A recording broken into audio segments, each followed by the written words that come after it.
오늘 본문의 말씀을 가지고 원수를 사랑하는 성령의 능력이라는 제목으로 하나님의 말씀 선포하겠습니다. 우리 계속해서 사도행전을 살펴보고 있습니다. 사도행전은 성령 행전입니다. 성령에 관해서 우리가 계속해서 이야기할 텐데, 왜냐하면 인생은 성령이 답이기 때문에 그렇습니다. 답안지가 있습니다. 답안지가 있고 하나님이 보라고 하셨어요. 이 세상의 시험과 좀 다릅니다. 세상은 답도 가르쳐 주지 않고 너가 알아서 하라는 거예요. 근데 하나님은 답안지 다 주시고 계속해서 우리에게 상기시켜 주시고 계속 그것을 이용하라고 다 이미 다 풀어진 시험지 우리에게 주고 계십니다. 여러분, 성령 받고 승리하는, 정말 천국에 합격하는 저와 여러분 되기를 주의 이름으로 축원합니다. 이 스데반의 설교가 오늘 본문의 시작이 됩니다. 오늘 본문에 우리가 읽은 부분 바로 전에 1절에서 50절까지는 이제 대제사장이 이렇게 신란하고 질책할 때 실제로 했던 말이에요. 내용이 있습니다.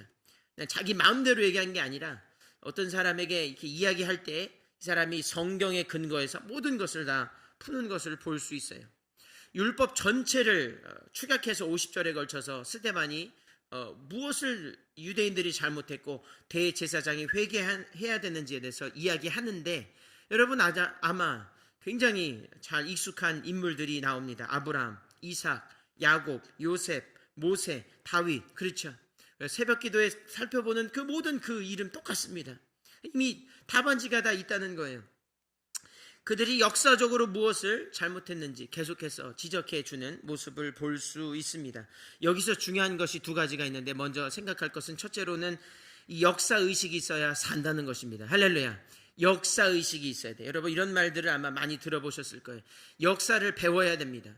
성경은 하나님의 은혜의 역사이죠. 이것을 잘 배워야 되는 것입니다. 두 번째로, 이게 더 중요해요. 뭐냐면 같은 역사를 봤어요. 그런데 결론이 다릅니다. 분명히 똑같은 것을 봤는데 결론이 다른 게 아니라 틀려버렸어요. 대제사장들과 유대인이 읽은 성경과 스데반이 읽은 성경이 같습니다. 역사에 대해서 배우는데 완벽히 다른 결론을 내는 것입니다. 한쪽은 예수님을 죽였고 한 사람은 예수님을 증거하는 것입니다. 다름이 아니고 완전히 다른 틀려버린 길을 가게 되는 것이죠. 사랑하는 성도 여러분, 하나님의 말씀을 우리가 이렇게 체득하여서 이 역사의식이 투철해야 될 뿐만 아니라 내 마음대로 해석하면 안 되는 것입니다. 내 마음대로 막 사는 안 되는 거예요. 하나님의 말씀을 읽었으면 하나님이 원하시는 삶의 방향으로 나아가야 될 줄로 믿습니다. 이래야 살 수 있어요. 무조건 다 사는 게 아니에요. 가룟 유다도 성경을 알았어요. 가룟 유다도 어떻게 보면 그런 면에 명철할 수 있습니다. 그러나 끝은 자기 자신의 목숨을 그냥 다 버리게 되는 것입니다. 하나님의 말씀, 이 은혜와 진리와 생명의 말씀을 그대로 받아들여서 내가 배웠던 사상이나 이런 거에 섞지 말고 온전히 하나님의 말씀 하나만 가지고 살게 되는 저와 여러분 되어서 정말 영생을 선물로 받게 되기를 주의 이름으로 축원합니다. 우리 지난주에 살펴봤듯이 안 듣는 거예요. 살려준다고 해도 안 듣는 거예요. 그 이유에 대해서 스데반이 한 문장으로 정리합니다. 너희는 목이 곧다는 거예요. 목이 곧아서 절대로 이 교만함을 의미하는 겁니다. 목이 곧아서 자기만 옳다고 하는 거예요. 난 틀리지 않았다는 거예요. 나는 의롭고, 그것입니다.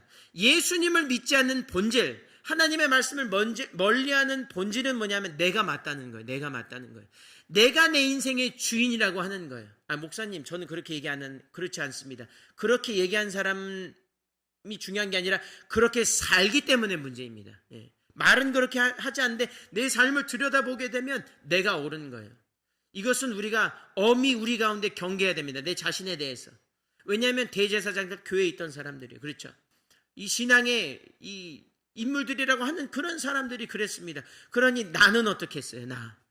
저는 거기 모세오경 외우지도 않는 사람인데 그렇게 이 사람들도 그런데 저는 어떻겠냐는 그런 말씀입니다. 자신이 나쁘거나 틀렸다고 생각하지 않기 때문에 정말 오르신 예수를 죽이게 되는 거예요. 이것은 명백한 논리적인 인과관계입니다. 결국 나는 옳고 남은 틀렸다는 것이 우리를 지옥으로 인도합니다. 이것을 어려운 말로 자기의라 그래요. 그렇죠? 아무리 오래 예수를 믿고 아무리 많은 지식이 있어도 내가 맞는 거, 그 지식 가지고 내가 맞지, 저 목사님보단 내가 맞지, 저 성도님보단 내가 맞지, 이런 어떤 것보단 내가 맞지 생각하면 거긴 구원이 있을 수가 없어요. 왜냐하면 하나님이 철저히 배척하는 것, 천국에 없는 것은 뭐냐면 자기 의가 있는 사람은 천국에 있을 수 없어요. 우리는 모두 예수님의 의로 덧입어야 될 줄로 믿습니다. 이것만이 천국에 가는 방법이라고 주님은 분명히 약속해 주셨고 그것의 예외는 없다고 하는 것입니다. 내가 짓지 않는 죄, 저 사람이 내가 짓지 않는 죄를 졌어요. 그럼 내가 우월해집니다. 도덕적으로. 나는 저런 거짓말은 안 하지, 나는 저렇게 살지는 않아, 이렇게 생각하게 되는 거예요. 그러면 실수하는 겁니다. 왜냐하면 나 또한 저 사람이 짓지 않는 죄를 나도 짓기 때문에 그렇습니다. 우리는 모두 다 딜레마에 빠져 있어요. 그러면 모든 거두절미하고 중요한 것은 뭐냐면 나는 틀렸어. I may be wrong. 나는 틀렸을지 몰라. 아니, I am wrong. 나는 틀렸고 예수님만 옳다고 하는 것을 우리 안에 받아들여야 되는 줄로 믿습니다. 그러면 실패하지 않아요. 그러면 넘어지지 않습니다. 이런 실수를 반복하지 않는다고 하는 것입니다. 여러분, 우리가 동성애를 위시한 이 수많은 악법에 반대합니다. 중요한 일이고 꼭 해야겠죠. 그러나 이것과 같이 가야 하는 것이 하나 있습니다. 뭐냐 하면 동성애자보다 우리가 낫다고 하는 생각이 들어오는 이상 그것은 천국에 갈 수 없습니다. 이것은 반드시 맞아요. 팀 켈러라고 하는 사람이 무신론자, 또 동성애 이 찬성자와 이 토론을 하게 되었습니다. 이 사람이 참 세상 사람도 지혜가 있어요. 대뜸 묻는 거예요. 사람들 많이 모인 상태에서 동성애자 지옥 가느냐 이렇게 물어본 거예요. 여러분, 이거 대답할 때 조심하셔야 돼요. 그렇게 대답하면 여러분 올무에 걸리게 되어 있습니다. 죄를 지어서 지옥에 가는 것이지, 그리고 죄 지어서 내가 해결할 수 없기 때문에 지옥에 가는 것이지 동성애자만 지옥에 가는 것은 아니라는 것입니다. 할렐루야. 여러분 아셔야 돼. 이거 반드시 이걸 나를 겸손하게 해요. 내가 물건 훔치는 건 괜찮습니까? 그러면 남을 미워하는 것 괜찮습니까? 주님은 그거 살인했다고 얘기하세요. 그러니 피켓 들고 나가기 전에 내 자신에 대해서 돌아봐야 된다는 거예요. 그럼 양성애자는 저절로 이성애자는 저절로 천국에 갑니까? 그런 구절은 하나도 없어요. 자기 의가 있으면 누구든지 이성애자든 동성애자든 자기 의가 있으면 천국에 못 가는 것입니다. 우리가 회개하고 주여 내가 죄인입니다. 내가 비록 이성애자고 내 하나님 뜻을 따라 살려고 하지만 주님 나는 죄인입니다. 주님 나를 용서하여 주옵소서. 이 믿음이 우리를 천국으로 구원시키는 줄로 믿습니다. 이것을 변하면 여러분 똑바로 하셔야 돼요. 거의 헷갈리면 안 됩니다. 우리가 영적으로 도덕적으로 우월해지는 것이 절대로 아니라고 하는 사실이에요. 이 세상을 지옥으로 만드는 것은 다른 게 아닙니다.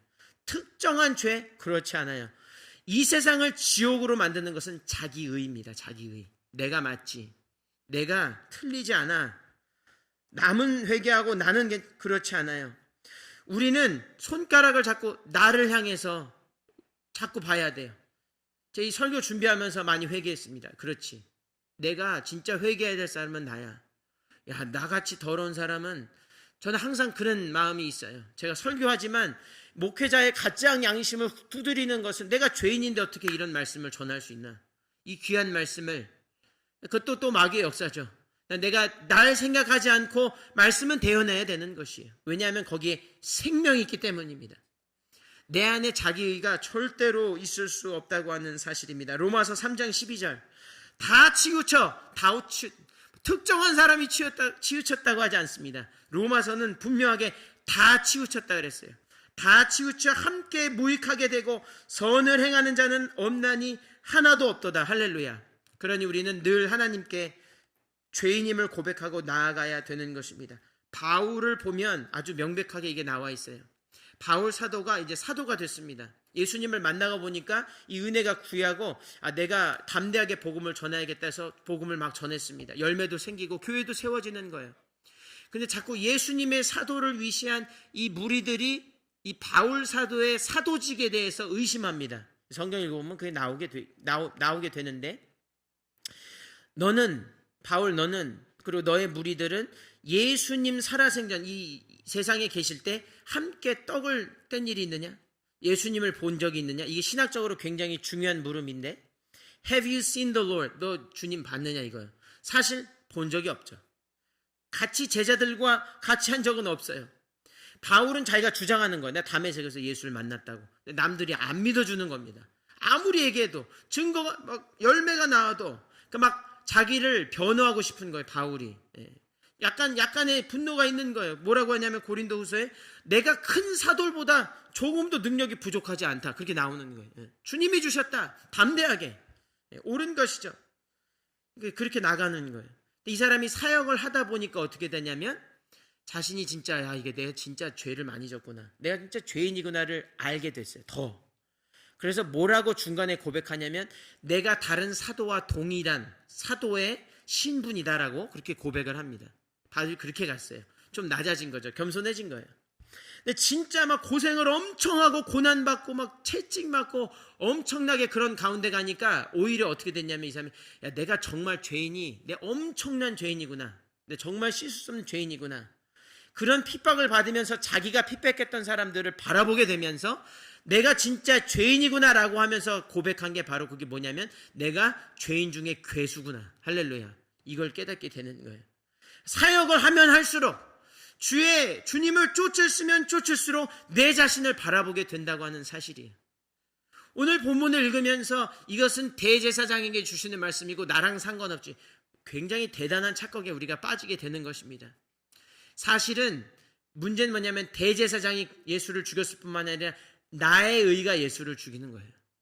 우리가 왜 회개할 때 눈물을 흘리면서 통곡하는 일이 있습니까? 알게 되는 거예요. 내가 그런 죄수의 죄인이라는 것을 알게 되고 그것을 인정하게 된다는 거예요. 나의 의가 예수를 죽였구나. 대제사장이 아니라 나의 의가 결국엔 예수님을 죽였구나. 이사야와 같은 참회의 고백이 나온 겁니다. 주님 보게 되니까 화로다 나는 망하게 되었다. 그렇게 저절로 고백하게 되는 것입니다. 사랑하는 성도 여러분, 그러나 걱정하지 말고 너무 죄책감에 빠지지 마십시오. 왜냐하면 성령 받으면 회개의 영이 임하고 성령 받은 모든 죄가 씻음을 받으며 성령 받으면 이것이 깨달아 알게 되기 때문입니다. 할렐루야. 여러분, 그러니 성령 충만하게 되기를 주의 이름으로 축원합니다. 자, 예상되었듯이 저번에도 나눴듯이 본문에 계속해서 핍박이 되어집니다. 회개할 줄 모르는 거예요. 이런 귀한 말씀을 해도 받아들이지 않는 겁니다. 그리고 뿐만 아니라 그들은 스데반을 돌로 2번 쳤어요. 오늘 보니까 58절과 59절에 2번 연속해서 돌로 치게 됩니다. 여기서 중요한 거 2가지가 또 있습니다. 뭐냐면 첫 번째는 자기 의는 반드시 그 안에 있던 것은 내면에 머물지 않아요. 반드시 표출되게 되어 있습니다. 반드시 밖으로 나오게 되어 있어요. 가인이 어땠습니까? 하나님 내 제사 받으셔야지. 당연히 이거 귀한 거. 내 고기인데. 고기잖아요 이거. 피, 희생 원하지 않으셨는가? 받지 않는 거예요. 마음을 아셨어요. 자기 의가 있다는 걸. 하나님 받지 않으니까 어떻게 했습니까? 거기서 멈추지 않았죠. 가인이 아벨을 죽입니다. 반드시 자기 의는 드러나요. 밖으로. 조심해야 됩니다. 여러분, 항상 우리 자신이 깨끗한 그릇이 되기를 주의 이름으로 축원합니다. 저는 여러분 안에 무슨 마음이 있는지 전혀 알 수가 없어요. 그러나 하나님은 아세요. 저도 속일 수 있고 우리 서로 속일 수 있고 내 자신도 속일 수 있지만 하나님 속일 수 없습니다. 그렇다면 우린 깨끗한 마음으로 순전한 마음으로 주를 부르짖으라. 바울서도 그렇게 말하고 있습니다. 여러분, 순전하여지게 되기를 주의 이름으로 축원합니다. 너무 중요해요. 너무 중요해요. 이 안에 있는 것이 반드시 드러나게 되어 있습니다. 근데 더 나쁜 게 있어요. 2번째로 기억할 게 뭐냐면 자기 의는, 자기가 혼자 하는 이 의는 반드시 군중의 의로 발전하게 되어 있어요. 이 혼자 머물지 않고 저번에도 나눈 것은 파트너십을 맺는다고 하는 거예요. 꼭 같이 죄질 사람을 찾아요. 죄의 동반자로 반드시 발전하게 되어 있습니다. 오늘 본문에 보니까 그들이 그랬어요. 그들이 3번 나옵니다. 완전 수죠. 그들이 자기 혼자 한 게 아니에요. 누군가 somebody가 아니라 those people 복수형입니다. 그들이 가서 같이 돌로 친 거예요. 한 마음 되어가지고. 이 무서운 일이죠. 아담과 하와 연합하여 죄짓는 것입니다. 군중이 되는 거예요. 군중이 되는 것입니다. 이게 위험한 게 뭐냐면 귀스타브 르봉이라고 하는 이 사회 심리학자가 있어요. 이 사람이 프랑스 심리학자인데 1800년대에 이 사람이 일했습니다. 이 사람이 군중의 힘에 대해서 연구했어요. 이 사람이 제가 봤을 때 명석한 사람이에요. 왜냐하면 프랑스 혁명 때 되어질 일을 이미 알았어요. 여러분 우리가 잘못 알고 있는 게 뭐냐면 프랑스 혁명은 이게 뭐 민주주의 혁명이 아닙니다. 이것은 68 혁명이라고 해서 이게 사회주의, 이건 전체주의 혁명이에요. 그래서 이 인권을 위시한 그런 것들을 내포했는데 결국에는 천부인권 사상을 부인한 게 바로 이 혁명입니다. 한번 공부해 보면 이게 나오는데 이 사람이 여기에 대해서 경계했어요. 왜 그랬냐면 군중의 힘이 무섭다는 걸 알았어요. 군중의 힘이 악을 향해 치닫고 있다는 걸 알았어요. 이 사람이 연구 과정을 통해서 안 것은 뭐냐면 군중은 개개인이 모이게 되면 이제 개인의 자유들이 이렇게 없어지면서 목소들이 낮아지면서 군중 심리가 생긴다는 거예요. 그리고 이성적인 것을 탈피하고 이 군중 심리에서만 움직인다는 거예요. 그래서 20세기는 군중의 힘이 커지는 군중 시대가 될 거라고 이 사람이 예언했고 지금 우리가 보고 있는 것이 바로 그것입니다. 이게 악을 향해 치닫는 거예요. 결과 더 현명해지지 않고 우매해진다고 하는 주장이 사실 예언이 맞아 들어가죠. 그렇죠. 사람들이 다 뭘 이성적으로 또 뭘 개성적으로 그렇게 살아가는 것을 볼 수 있어요. 그런데 아무도 그걸 제어할 수 없는 힘을 이 사람들이 갖게 되는 겁니다. 이게 브레이크 고장난 자동차와 같아요. 멈추고 싶어도 멈출 수 없는 거예요. 멈출 수 없는 겁니다. 여러분 니체도 그런 말을 했어요. 모든 권력은 뭐를 위해서 존재하냐면 이 군중을 통제하기 위해서. 왜냐하면 거기에 악한 인간의 본성이 아주 농약적으로 들어있기 때문에 니체가 그것을 이미 간파했어요. 철학자들은 이것을 잘 알았어요. 문제는 이 사람들이 경계한 것은 이런 전체주의인데 전체주의자 스탈린이라든지 히틀러가 이것을 이용했어요. 무서운 일이죠. 자기들을 비판한 이론을 가지고 자기들이 사용했어요. 무섭지 않습니까? 이게 참 무서운 일이죠. 여러분 기도해야 될 줄로 믿습니다. 여러분 이 책 중에서 무슨 책이 있냐면 루시퍼 효과라는 책이 있어요. 제가 이거 읽었는데 책 표지도 루시퍼 같이 생겼어요. 무서워. 이게 빨갛고 막 검은 그런 책이 있어요. 이 책이 무엇을 다뤘냐면 1971년에 스탠포드 대학에서 짐 바르도라는 교수진이 연구 실험을 했습니다. 이 중산층 아주 멀쩡하고 거의 지식 수준이나 경제 수준이 비슷한 사람들을 모아놨어요. 모집했습니다. 24명을 모집했어요. 그리고 그 중에서 18명을 추렸습니다. 반을 이렇게 나눴는데 그룹을, 한 그룹은 이제 죄수 그룹, 그리고 한 명은 교도관, 그렇게.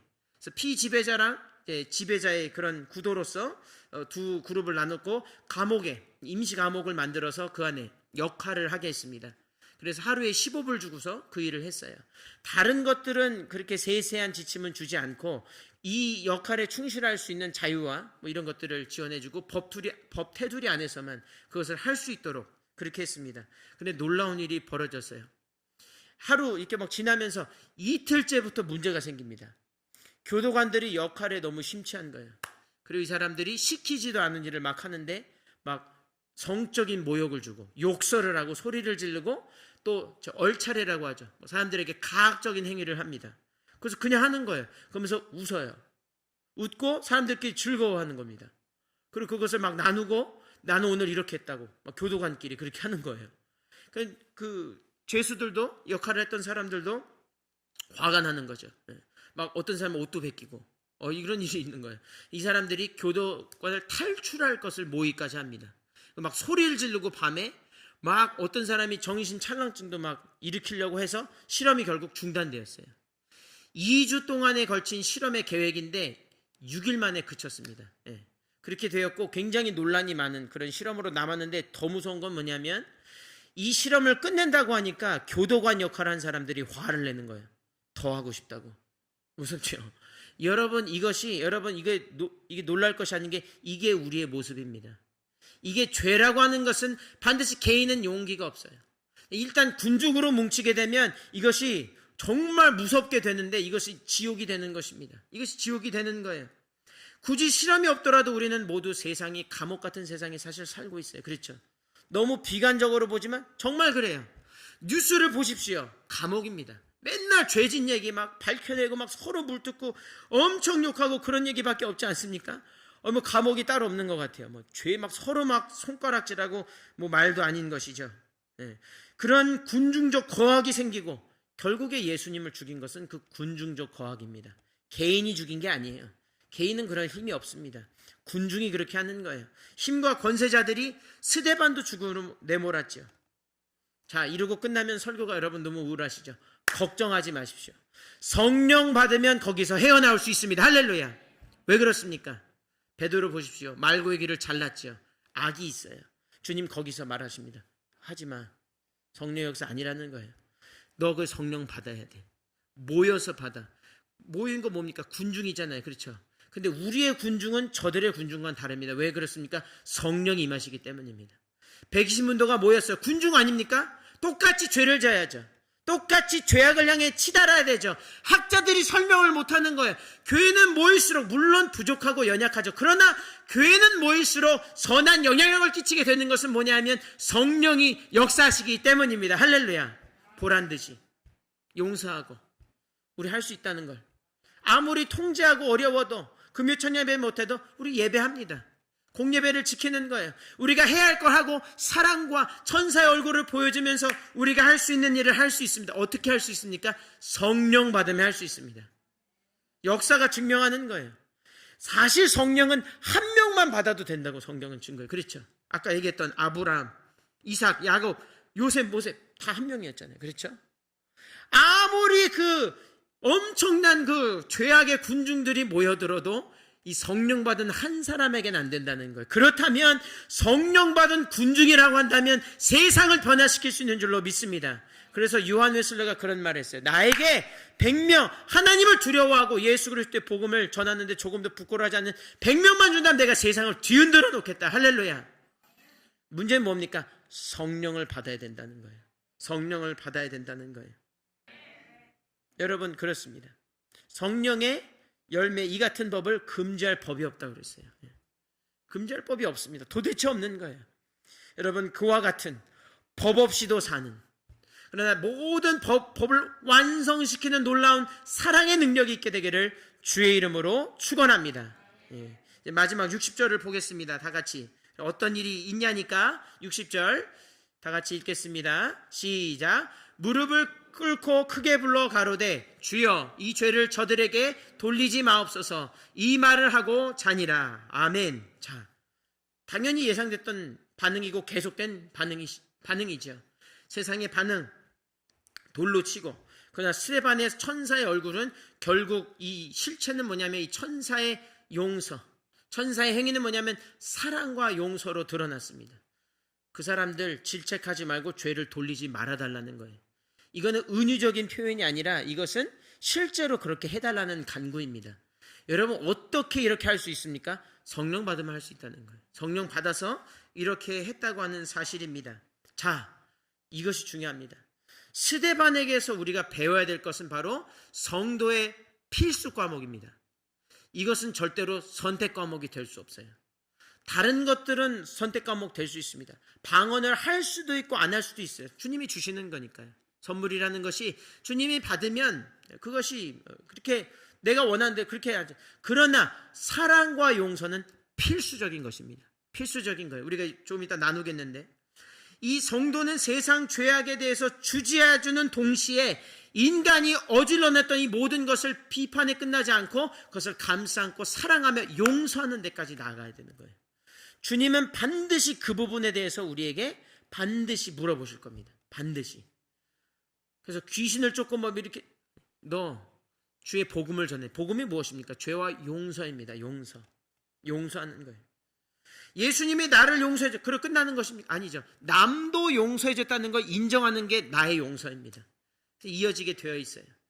굉장히 중요하다고 하는 사실입니다. 주기도문의 핵심이 무엇입니까? 그 중에 핵심이 우리가 우리의 죄를 사함과 같이 우리의 죄를 사하여 주옵소서. 이렇게 말을 하려면 실제로 용서를 해야 돼요. 용서 안 하면 이렇게 얘기할 수 없습니다. 그리고 우리는 솔직해져야 돼요. 주님은 이걸 아시기 때문에 이게 아픈 줄 알면서 얘기하는 거예요. 너무 중요하기 때문에. 그게 너무 중요하기 때문에. 왜 중요한지 제가 이제 설명할 텐데, 다시 한번 우리가 말하는 것은 천사의 얼굴만 하고 있으면 안 됩니다. 천사의 일을 해야 돼요. 그건 뭐냐? 우리가 사랑과 용서를 해야 된다는 거예요. 할렐루야. 할렐루야. 너무나 중요한 사실입니다. 자, 교회가 만약에 사랑과 용서를 멈춘다면, 혹여나 소홀히 한다면, 구제는 하고 사람들 도와주는데 요거 하지 않는다면, 용서와 사랑을 하지 않는다면 그거는 사회 구제기관이죠. 그렇죠? 그건 동사무소입니다. 죄송합니다. 뭐 그걸 비하하는 게 아니에요. 역할이 다른 거예요. 다른 거예요. 교회는 교회 일을 해야 됩니다. 사랑과 용서, 관용과 죄사함, 할렐루야. 이거 없으면 교회 아니죠. 사회 구제 기관이겠죠. 그렇죠. 도덕을 얘기하는 기관이겠죠. 아니요. 우린 거기서 멈추지. 사법 기관이겠죠. 아니요. 교회는 거기서 멈추지 않아요. 교회는 바로 이 천국이 되어야 될 줄로 믿습니다. 사랑과 용서를 통해서만 이게 가능한 거예요. 그렇습니다. 바로 그렇습니다. 내 사람만 사랑하지 말라고 주님 그랬어요. 이거는 이방인들이 한다. 근데 이걸 심각하게 여기셔야 됩니다. 왜냐하면 천국이 아닌 곳은 다 이방 땅이에요. 그렇죠? 영적으로 보면 천국에 들어가지 않은 사람은 다 이방인이죠. 그렇죠? 영적으로. 용서하지 않는 사람은 천국에 못 들어간다는 말씀을 주님이 하시는 거예요. 여러분, 영적인 이방인 되지 말고 선택받은 백성, 그리고 그 부르심에 합당한 삶, 용서와 사랑의 삶을 사는 여러분 되기를 주의 이름으로 축원합니다. 너무나 중요한 것이죠. 너무나 중요한 거예요. 성도는 사랑받는 사람을 성도라고 하지 않습니다. 사랑하는 사람을 성도라고 합니다. 할렐루야. 이것을 기억해야 합니다. 누군가를 용서하지 못한다고 하는 건 내 감정과 생각이 아직도 맞다고 하는 거예요. 그렇죠. 자기 의가 아직 남아있는 겁니다. 그러니까 성령을 정말 충만히 받으면 내 죄에 대해서 돌아올 뿐 아니라 남의 죄까지도 용서해 주니까 나갈 수밖에 없어요. 왜냐하면 그건 나를 위한 것이기 때문에 그렇습니다. 내 죄가, 내 의가 다 사라져야 되지 않겠습니까? 천국에 정말 그런 사람이 있다고 정말 믿는다면 지금 이거 해결해야죠. 지금 서로 보니까 바울 사도의 말 보니까 서로 가서 죄를 고하라 그랬어요. 서로 용서를 구하고 서로 부둥켜 안고 뭐 다른 거 계산할 필요 없어요. 이거 해결돼야 되지 않겠습니까? 그래야 내가 천국 갈 수 있어요. 그러니까 주님이 원수를 사랑하라 했을 때는 원수를 위해 하신 말도 있지만 나를 위해서 하신 거예요. 내가 천국 못 갈까 봐. 할렐루야. 주님 그렇게 지혜가 있으세요. 아이들한테 자꾸 이거 하라면 힘들어해요. 근데 결국에 부모가 왜 하라고 합니까? 자기 좋으라고 하나요? 그렇지 않죠. 아이 좋으라고 하는 거예요. 나중에 이제 알게 됩니다. 뭐 눈물을 흘리게 되어 있어요. 내 부모가 나 이렇게 사랑해서 이런 얘기를 하는구나. 할렐루야. 그러니까 주님이 원수를 스데반의 사랑, 이것은 바로 스데반을 위한 것입니다. 스데반의 온전하고 영광스러운 구원을 위한 반드시 필요해야 되는 뭐냐 하니까 그것은 나를 죽이려고 하는 사람을 생명을 주는 것입니다. 그 역사가 있기 때문에 초대교회의 놀라운 능력들이 나타나게 된 것이고 오늘 바울 앞에 그가 던져졌습니다. 여전히 바울은 죄인이었죠. 그 모든 사실을 바울이 알고 나서 똑같은 길을 간 것입니다. 순교의 길을 간 것이에요. 교회는 이 순교자의 피로 인해 세워진 것이며 예수 그리스도, 무엇보다 예수 그리스도의 죄인과 원수를 사랑하고 용서하는 그 피 가운데 세워진 것이 교회인 줄로 믿습니다. 그것을 더럽혀서는 안 되겠어요. 거룩히 여기고 감사히 여기면 하나님이 정말 준비하신 성령을 부어주실 줄로 믿습니다. 코로나로 인해 우리가 전염되기 참 조심스러워하죠. 제가 여러분에게 권면하는 것이 있습니다. 전염병에 걸리시려면 용서에 전염되기를 주 이름으로 축원합니다. 용서에 전염되십시오. 바보라고 할 정도로 사랑과 용서에 전염은 내가 어떻게 할 수 없는 거 아닙니까? 그럼 너무 좋을 것 같아요. 내가 사랑과 용서에 전염돼서 내가 이것을 내 안에서 띄고 싶어도 그럴 수 없는 죄인과 괴수들을 정말 나를 핍박하고 정말 나라를 해치려고 하는 분이 있지만, 누군가는 있지만, 그것이 뭐 특정한, 그건 모르겠습니다. 근데 있는 것 같아요. 마귀는 존재하니까. 어느 모양으로든 존재하니까. 그들을 사랑해야 됩니다. 구원하려고 해야 돼요. 그들은 예수님의 자녀입니다. 그들은 나에게 원수일지 몰라도 예수님이 피값 주고 사신 주의 자녀이니, 그리고 나도 그 안에 있다는 것을 우리가 직시한다면 여러분 사랑과 용서로 점철된 인생이 되어야 될 줄로 믿습니다. 오늘뿐만 아니라 성령 충만하여 이 모든 군중의 죄악을 물리치고 온전히 하나님 앞에 바로 선 한 사람, 하나님의 놀라운 피값 주고 산 한 사람이 되어 정말 놀라운 영적인 군중이 되어서 신앙의 정말 놀라운 용장들이 되어서 세상을 구원하는 저와 여러분 되기를 주님의 이름으로 축원합니다.